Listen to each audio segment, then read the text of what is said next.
92,4 FM Radioku Majalengka.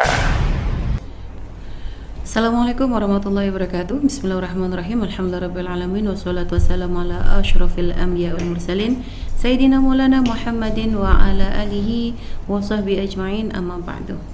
Pemirsa Al-Bahjah TV dan juga sahabat radio yang dimuliakan Allah SWT, juga para sahabat yang bergabung, yang sudah ikut bergabung di YouTube Buya Official, yang mengikuti acara ini melalui YouTube Buya Official dan juga YouTube Al-Bahjah TV, dan juga para sahabat yang bergabung di TikTok ya, Buya Official, dan juga Instagram Buya Al-Bahjah. Kami sapa Anda di pagi yang penuh berkah ini, dan semoga Allah senantiasa memberikan kesehatan kepada kita semuanya dan memberikan kemudahan dalam setiap urusan kita, urusan dunia, muqaddimah, kemudahan urusan di akhirat insyaallah. Alhamdulillah, di Senin 2 Dzulqa'dah 1444 Hijriah atau bertepatan dengan tanggal 22 Mei 2023 Masehi, kami kembali dapat menemani Anda dalam acara rutin kita belajar bareng bersama Buya dan Umi. Dan dalam acara ini kita akan mempelajari banyak hal ya, dan biasanya kami memberikan kesempatan kepada para sahabat untuk langsung bertanya kepada Buya seputar berbagai macam permasalahan ya. Akan tapi pada pertemuan kali ini kita akan melanjutkan silsilah tentang berkaitan dengan apa yang sudah Buya bahas pada pertemuan yang lalu. Pada pertemuan yang lalu Buya memberikan kepada kita muqaddimah ya, tentang memahami cara cerdas memahami darah wanita, dan ini memang mengambil dari apa yang Buya tulis dalam buku Buya Cerdas Memahami Darah Wanita ini, agar para sahabat ya, khususnya para wanita, benar-benar bisa memahami segala hal yang berkaitan dengan darah yang keluar pada diri wanita, dan juga bukan hanya sekadar ilmu ini bukan hanya untuk kebutuhan para wanita, tapi juga bagi para ayahanda, bagi para suami ya, yang tentunya Anda punya kewajiban untuk membimbing keluarga agar benar-benar bisa memahami permasalahan ini, karena nanti berkaitan dengan urusan ibadah kita sehari-hari, urusan ibadah wanita sehari-hari. Baik para pemirsa dan juga para sahabat yang dimuliakan Allah Subhanahu wa taala, sebelum kita kembali melanjutkan pembahasan tentang cara cerdas memahami darah wanita ini, Umi akan menyapa Buya yang sudah hadir bersama Umi di studio. Assalamualaikum Buya. Waalaikumsalam warahmatullahi wabarakatuh. Sehat Buya? Alhamdulillah, berkat doa para pemirsa, mendengar, dan semoga semua senantiasa dalam rahmat Allah. Amin. Semakin dekat kepada Allah. Amin. Semakin tentram, damai, bahagia insyaallah. Amin amin ya rabbal alamin. Baik Buya, melanjutkan kembali apa yang sudah kita bahas pada pertemuan yang lalu Buya, berkaitan dengan cara cerdas memahami darah wanita Buya. Sebelum kita memberikan kesempatan kepada para sahabat ya untuk bisa bertanya kepada Buya, kita akan mendengarkan muqaddimah terlebih dahulu dari Buya berkaitan tentang permasalahan yang akan kita bahas pada hari ini. Dan kepada para pemirsa dan juga sahabat yang ingin bertanya langsung kepada Buya, Anda bisa bergabung bersama kami melalui via telepon di 085 2847 00147, atau Anda bisa bergabung melalui via SMS atau WhatsApp kami di 081321 461079. Baik Buya, kami persilakan untuk memberikan muqaddimahnya. Bismillahirrahmanirrahim. Assalamualaikum warahmatullahi wabarakatuh.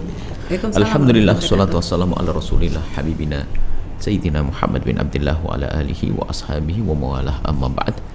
Yang sangat kami cintai, kami muliakan para perindu ridha Allah, para pecinta baginda Nabi, dari para pemirsa, para pendengar dimanapun Anda berada. Pada pertemuan yang lalu kita membahas tentang wawasan tentang haid. Sengaja kami sebut dengan istilah wawasan agar tidak dianggap itu sebagai rumus untuk memahami haid. Wawasannya adalah bahwasanya dalam madhab kita Imam Syafi'i, paling banyaknya masa haid adalah 15 hari, umumnya adalah 6 atau 7 hari, paling sedikitnya adalah sehari semalam. Itu sudah kita jelaskan pada pertemuan yang lalu. Nah kemudian sekarang kita ingin tahu bagaimana cara memahami haid. Maka bab selanjutnya, kalau Anda membaca buku ini nanti insya Allah ada kaidah. Nah ini sekarang masuk kaidah, ada rambu-rambu kaidah memahami darah haid. Jadi ada kaidah-kaidah yang harus diketahui. Nah ini beda wawasan tadi. Nah, sebagian orang menganggap wawasan tentang haid itu dianggap sebagai kaidah, sehingga karena bukan kaidah dijadikan kaidah, maka akan ketemu hasil yang salah. Tapi sekarang kita pakai rambu-rambu kaidah-kaidahnya. Apa sih kapan darah haid itu disebut sebagai darah haid? Harus memenuhi beberapa hal berikut ini. Yang pertama, darah yang keluar dari wanita telah berusia 9 tahun hijriah minimal. Sebelum 9 tahun hijriah tidak dianggap sebagai darah haid, kecuali setelah itu ada perkataan ulama sebelumnya itu, jika sebelum yang pendek, sebelum yang tidak cukup untuk menampung hari paling sedikitnya haid, suci, dan paling banyaknya haid, maka masih dianggap sebagai haid. Misalnya kurang 15 hari, berarti kurang 15 hari dari 9 tahun dianggap haid. Kenapa? 15 hari tidak cukup untuk menampung paling banyaknya haid dan paling sedikitnya suci. Paling sedikitnya, paling banyaknya haid, paling sedikitnya suci, tidak sampai 16 hari. Maka yang pertama adalah anak gadis yang sudah usia 9 tahun. Yang kedua adalah hijriah. Kita harus selalu semuanya pakai hijriah. Kemudian yang kedua adalah darah yang keluar telah didahului oleh suci 15 hari. Ingat, darah yang keluar oleh suci 15 hari. Biasanya kita itu menghafal dulu sebelum ada tambahannya. Bisa kalau dikasih tambahan itu malah tidak hafal. Mungkin kita hafal dulu baru nanti kami jelaskan satu-satu. Darah tidak boleh dahului suci 15 hari. Harus didahului suci 15 hari. Yang ketiga, darah tidak boleh lebih dari 15 hari. Darah tidak boleh lebih dari 15 hari. Yang keempat, darah tidak boleh kurang dari 24 jam. Darah tidak boleh kurang dari 24 jam. Yang kelima, darah tidak didahului oleh kelahiran.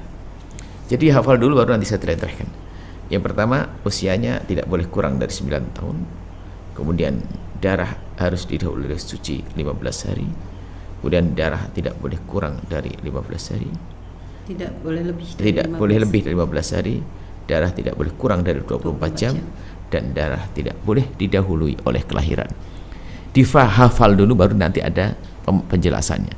Sebab yang jadi masalah kalau tidak hafal ini. Tolong dihafal 5 hal ini. Baru itu setelah itu kami jelaskan tadi, 9 tahun kurang sedikit bolehlah, asalkan kurangnya tidak lebih dari 16 hari. Kenapa tidak boleh lebih dari 16 hari? Karena 16 hari itu adalah paling sedikitnya waktu untuk menampung paling banyaknya haid dan paling sedikitnya suci. Kemudian setelah itu, darah tidak boleh, darah harus didahului oleh suci 15 hari. Jadi kapan ada darah keluar kok belum didahului suci 15 hari, tidak akan disebut sebagai darah haid. Contoh, seorang wanita sudah haid 10 hari, dia haid, kemudian dia suci itu 10 hari, ternyata setelah suci 10 hari keluar darah lagi, maka darah yang terakhir ini tidak disebut sebagai haid dengan pasti. Karena apa? Darah ini belum didahului oleh suci 15 hari, karena baru suci 10 hari keluar darah lagi. Nah, ini gambarnya semacam itu. Kemudian yang ketiga, ada nanti satu keadaan saja boleh darah haid disebut darah haid biarpun tidak didahului oleh suci 15 hari. Satu keadaan, yaitu di saat seorang wanita keluar darah nifasnya itu adalah 60 hari persis, nggak lebih. Sebab kalau lebih kan masuk istihadah. Ini adalah langka, ini hanya sekedar teori saja. Jadi misalnya seorang perempuan keluar darah sehari, 2 hari, keluar darah nifas sehari, 2 hari, terus pas 60 hari di hari presnya, di hari sebelum kelewat 60 hari, misalnya mulai kelahiran adalah jam 12 siang, terus dihitung 1, 2, 3 sampai 60 hari, pas menjelang jam 12 siang itu kok berhenti itu darah. Berarti setelah berhenti, dia masuk jam berikutnya sudah masa haid, biarpun tidak dia oleh suci 15 hari, maka itu dianggap haid. Karena apa? Perpisahan antara nifas dengan haid. Itu saja pengecualiannya. Tapi secara umum ini juga hampir kayak gini nih, ngepres ini juga tidak ada, hanya sekedar teori saja dalam ilmu. Tapi yang jelas tadi kami sampaikan bahwa darah harus didahului oleh suci 14 hari umumnya itu. Kemudian darah tidak boleh lebih dari 15 hari. Nah, makanya kami sampaikan wawasan darah paling banyak darah adalah 15 hari. Itu bukan kaidah. Lah kaidah di sini darah tidak boleh lebih dari 15 hari. Artinya apa? Ada sebagian orang menganggap bahwasanya kaidah umum dianggap sebagai wawasan tentang haid itu dianggap sebagai kaidah. Wawasan umum tentang haid itu dianggap sebagai kaidah, sehingga kalau ada orang keluar darah haid lebih dari 15 hari langsung yang dianggap haid 15-nya, selebihnya adalah istighadah. Enggak begitu. Ada rumusnya sendiri itu. Makanya kami sampaikan darah tidak boleh lebih dari 15 hari. Dan jika darah lebih dari 15 hari, lalu bagaimana hukumnya? Jawabnya adalah jika darah lebih dari 15 hari, maka ini telah bermasalah. Bukan 15 hari haid kemudian istighadah, bukan. Ini telah bermasalah. Telah bercampur antara darah haid dengan darah istighadah. Lalu mana haidnya, mana istighadah-nya? Maka ini kita masukkan rumus nanti. Mana di antara darah-darah ini yang dianggap haid? Maka jangan latah seperti sebagian orang langsung 15 hari adalah haid, selebihnya adalah istighadah. Itu salah. Makanya kami sampaikan ini rumus, atau sekian rumus atau kaidah. Ya. Kemudian yang keempat adalah darah tidak boleh kurang dari 24 jam terbentang selama 15 hari. Kalau selama 15 hari itu dikumpulin darah keluar 1 jam, 2 jam, besoknya 1 jam, 2 jam, besoknya 2 jam, sampai 15 hari dikumpulkan, kalau belum sampai 24 jam, maka terbukti tidak ada haid. Kemudian yang kelima adalah darah harus tidak boleh didahului oleh kelahiran, sebab kalau darah didahului oleh kelahiran judulnya jadi beda, bukan bab haid lagi, akan tapi masuk bab nifas. Nah, seorang wanita baru darahnya disebut sebagai darah haid terpenuhnya 5 hal tersebut. Mungkin ada seorang datang kepada Anda bertanya, aku keluar darah, ini haid atau tidak? Anda harus bertanya, umurmu berapa? Lalu dia berkata 20 tahun, masuk atau tidak? Masuk. Satu soal kaidahnya. Satu. Kemudian yang ditanya lagi, berapa lama ibu keluar darah? Dia ngomong 10 hari. Kalau 10 hari itu adalah tidak kurang dari 24 jam, tidak lebih dari 15 hari. Berarti masuk 2 langsung. Ya kan? Apakah serta-merta langsung kita sebut darah haid? Oh, belum. Tanya dulu selanjutnya. Nah, sebelumnya ibu kapan keluar darah haid? Aduh, belum lama bu. Kalau tidak salah saya itu adalah haid seminggu, kemudian saya suci 10 hari, kemudian haid sekarang. Wah, kalau suci yang baru 10 hari, kemudian sekarang haid, maka ini juga tidak bisa dianggap haid semuanya. Karena apa? Keluar darahnya sebelum dikasih jeda 15 hari suci. Nah seperti itu. Atau mungkin lengkap semuanya, empat-empatnya. Usianya sudah 9 tahun lebih, kemudian waktunya tidak melebihi 15 hari, tidak kurang 24 jam. Kemudian tapi saya baru melahirkan. Nggak jadi haid juga. Jadi memang 5 ini harus betul terpenuhi, baru setelah terpenuhi 5 hal ini, maka akan disebut sebagai darah haid. Ini sebenarnya mudah memahami haid itu. Yang penting faham rumusnya, faham kaidahnya. Baik, kemudian di sini juga mohonlah ini buku ini bisa dimiliki. Ini kami buatkan contoh yang banyak itu untuk praktek di sini. Dalam buku ini ada beberapa contoh. Dan memang agak semula kami ingin bahwasanya pembahasan haid yang kami hadirkan semuanya berputar-putar di dalam mazhab Syafi'i. Tidak keluar dari mazhab Syafi'i. Baru nanti jika ada problem, permasalahan, kami akan hadirkan mazhab lain. Tujuan kami adalah mempermudah pemahaman haid bagi kaum wanita. Kita tidak ingin wanita itu adalah pusing hanya urusan haid. Wong haid saja sudah bikin pusing, apalagi suruh ngitung yang bikin pusing. Kan kasihan. Bisa saja nanti masaknya jadi yang asin-kasin dan segala macam, karena pusing, stres. Maka kita perlu memahamkan wanita adalah dengan mudah. Baik. Kemudian ini adalah kami hadirkan contoh-contoh di sini. Dan kita perlu praktek ya.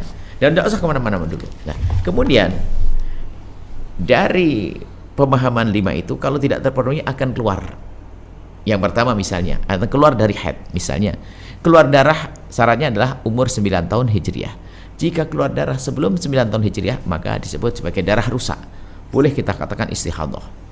itu mah ringan, gampang, langsung istihadah semuanya. Ada anak umur 7 tahun keluar darah, tetap boleh salat.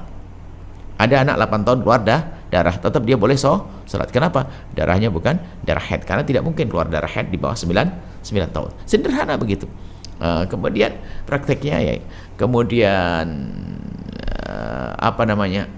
anak yang sudah oke 9 tahun, kemudian keluar darah berapa? Keluar darah seminggu. Nah, itu sudah seminggu sudah masuk, rasanya lebih dari 24 jam dan tidak kurang dari 15 hari. Berarti mungkin sekali ini adalah haid. Tapi tidak boleh serta kita ada haid dulu. Lebih daripada 24 jam. Lebih dari 24 jam. Tidak boleh kurang dari 24 jam. Tidak boleh lebih dari 15 hari. Maka itu mungkin haid, tapi tidak langsung serta merta kita katakan haid. Kita harus memenuhi syarat atau rukun, dan kita lebih enak adalah rumus yang lainnya. Nah, seperti itu.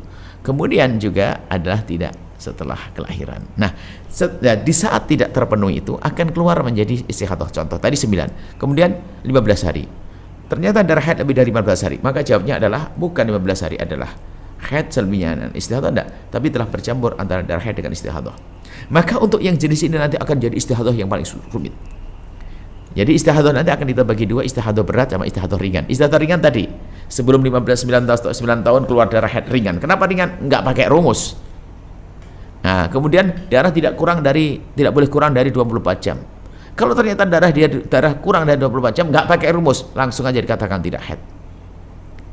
Atau darah tidak didahului oleh suci 15 hari, baru 10 hari keluar darah haid lagi, maka itu bukan darah haid.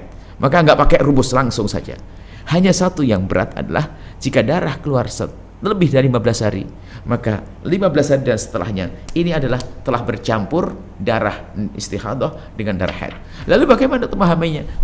Maka ini harus pakai rumus khusus, sehingga jenis yang darah lebih dari 15 hari ini kita sebut wanita tersebut terkena istihadah kubra. Adapun selebihnya tadi istihadah sughra. Maka nanti hasilnya kita bagi dua, istihadah ada dua. Yang pertama istihadah sughra sama istihadah kubra. Dan kepada para penuntut ilmu dimanapun Anda berada, istilah itu adalah murni dari kami, supaya tidak disalahkan ustadz-ustadz yang lain, ulama yang lain. Itu akan dari kami untuk memudahkan orang yang belajar dengan kami. Sengaja kami menghadirkan istilah ini dari kami untuk mempermudah istihadah kubra. Kenapa kubra? Harus pakai rumus yang jelas. Kalau sughra gampang, nggak pakai rumus. Seperti itu insya Allah kita hadirkan pada pertemuan yang akan datang. Wallahu a'lam bishawab. Baik, terima kasih atas penjelasannya, dan tadi kepada para pemirsa Al-Bahjah TV dan juga Sebar Radioku dan semua sahabat yang bergabung di media sosial Buya ya.